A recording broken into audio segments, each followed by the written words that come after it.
Hi, this is Tony Elias. Thanks for watching MotoAmerica on YouTube. Don't forget to subscribe.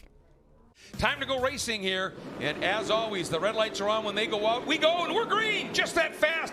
Didn't hold them at all, and everybody getting off the line. Beaubier this time, he may have done it, Roger. He did. He got off the line well enough. He has jumped into the front, and immediately Gillum takes a look, can't make an outside move, tucks in behind. No, you could tell Ezra really wanted to get that start. He didn't want Hayden to kind of set that pace like he did yesterday, but Hayden's already trying to get a really good run. I'm sure he's going to look inside of Ezra here down into turn 5. Well, we'll find out right now. There he comes, absolutely sideways. Thought he was going to overshoot, and did. And there, Ezra going right back by again. But man, Hayden absolutely letting everybody know he wants to lead this. Yeah, he tried to make the pass. That's a difficult part down into their turn 5 as it goes downhill, is making the pass and it's sticking. He just got in a little bit too deep. Now he just has to set behind Ezra. You can tell he's really trying to get into that lead and do his own pace like he did yesterday. I think that's Travis Wyman getting a nice start, moving up into that 4th spot. Nolan Lampkin there as well, which means Taylor Knapp may have had a little bit of an off start. And look at Hayden now trying the run here, Roger. Got a really good run through that chicane and put himself, the rear end steps out, but looks like he made the pass stick. Wow, that is full-on commitment, wanting to get to the front. I think he knows he has the pace. If he can lead, he can draw away based on what we've seen in virtually every session this weekend. Yeah, I think he just feels like if he can do what he knows what he can do, is just get going, get out there, do his own race, set the lap times he knows how to do, and just control it. When Nolan Lampkin there in turn 17 got down underneath for a second on Travis Wyman, and the battle between the two Orange Cat teammates is pretty fierce as well. DeCarroll coming up, showing the nose to the number 16 of Ezra Beaubier for that 2nd spot. Ezra right now, he is not letting Hayden Gillum get away at all. He is glued to his rear tire right now. Looking to the inside, trying to straight to the apex move. Makes it work, but overshoots. But Hayden had to stand it up, and I thought for a minute it might actually work, or that DeCarroll might be able to come through. Now they're side by side, heading up into that very tricky museum turn. And I think, we've talked about it. Now Hayden takes that aggressive move. Boy, he really is quick into that turn, isn't he? And I think it sets up through that chicane, though. I think the Suzuki really changes directions really well through there, and he's able to get a good run and set that pass up really early.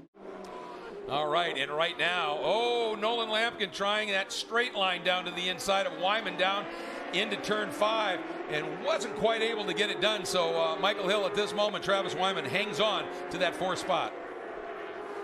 And the thing that, Orange Cat, yeah, the team is comprised of very experienced veterans, but it's a new team to the paddock, and man, they have come out absolutely dialed in on form.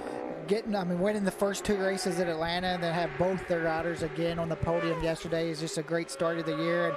And DeCarroll maybe this time. Sorry about that. Nope, Ezra just doesn't have the pace that he had yesterday. Yesterday he was able to do high 25s, and today, he can't get into those 25s. I'm not sure if they made some changes overnight to the bike. Again, same scenario here. But have a look here. Hayden Gillum is off in almost a different zip code right now, all by himself. And then this incredible scrap that they're dealing with. And look at this now. Travis Wyman. I think he's got him. He got him into the museum corner, Roger. Good run out of turn 5 and just put himself in the good spot. And you were talking about it. Hayden Gillum, the others not quite able to run as fast as they did yesterday. Hayden Gillum is a 10th quicker than he ran for the best lap in yesterday's race already. Look at this. Nolan going to straight line it. He's down. It's so close. Not quite able to get it done, but giving notice that he is ready to get after it here. Really trying to move up here and trying to get around Caleb DeCarroll. One of the reasons he has to is because he knows now that Taylor Knapp has come after him. All right, Ezra now fighting back, trying to get back around. Wyman, is he enough on the inside? Turns in. He's there. They're side by side through the bottom of 5. On the hammer, coming out. Wyman, the wider line, able to float a little bit more speed. But now, here comes Ezra. Does he outbreak him into 8? Can't get it done. Wyman hangs on to the lead. And there you can see Ezra down to the inside. But Wyman, knowing, I think, he's got that open line and that bike pulls so well, he just flat rode the outside. It's got a better drive. You can see how Ezra's kind of struggling to get the power down. Just been on pace all weekend, been really fast. And look at Caleb trying to make a pass on his teammate. He's going to lose a couple spots. And that's been, oh, look at that again. You can see Taylor really uses that tight exit line, really tries to square it up. He just doesn't roll as much speed up the hill as those guys running that slightly wider line. Knows it right away and kind of picks up the bike a little bit so he can get it slowed down. And the most important thing was not run all the way off the track. Right. Give up that one spot and then try to get back in the fight.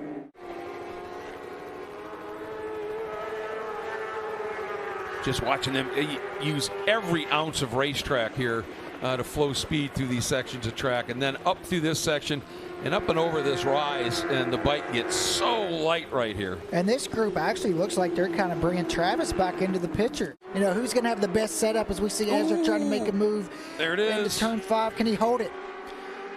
He did, and he stood up Travis just a little bit. Now Travis, the counter move underneath. It's going to be a drag race up into turn 8. This is for a second, folks. Who's going to get there first?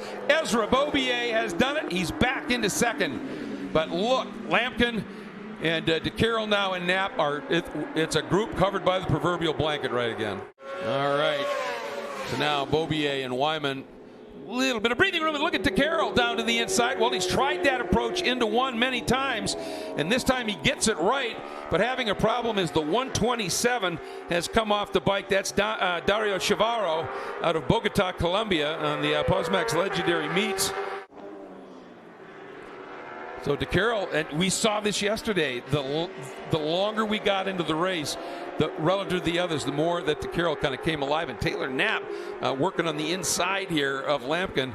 He really likes that tight exit of 5, doesn't he? And gets a really good run. You can see it looks like he wasn't close enough to make the pass, but he's really gets a really good run out of turn 5. Oh, problem. Travis has an issue.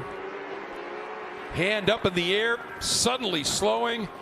Oh, man, he was really giving it a ride today. That is a huge shame.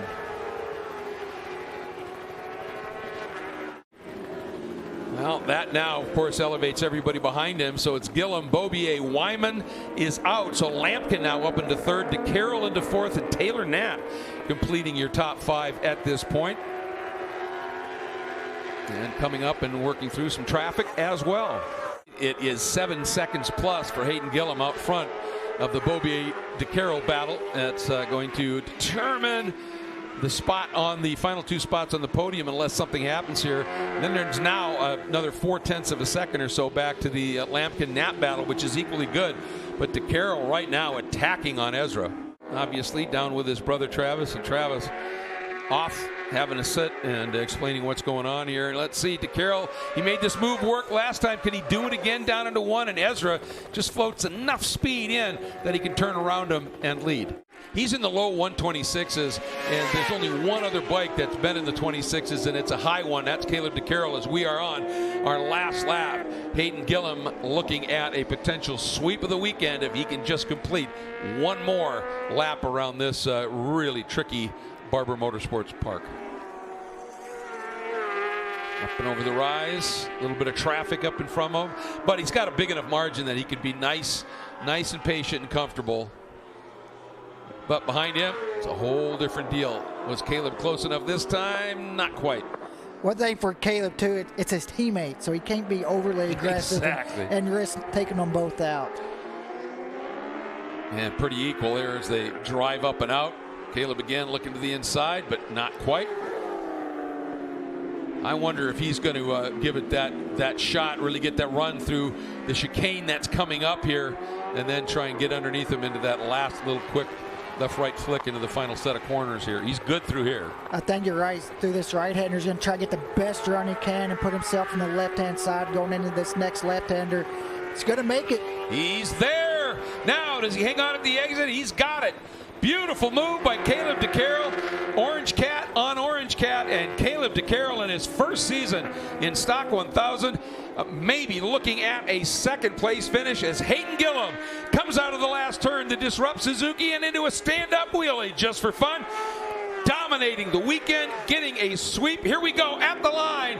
It is Caleb DeCarroll over teammate and point leader Ezra Beaubier, and Taylor Knapp was able to get through and grab 4th, Nolan Lampkin in 5th. Wow, what a ride by Hayden Gillum. It was just sheer dominance.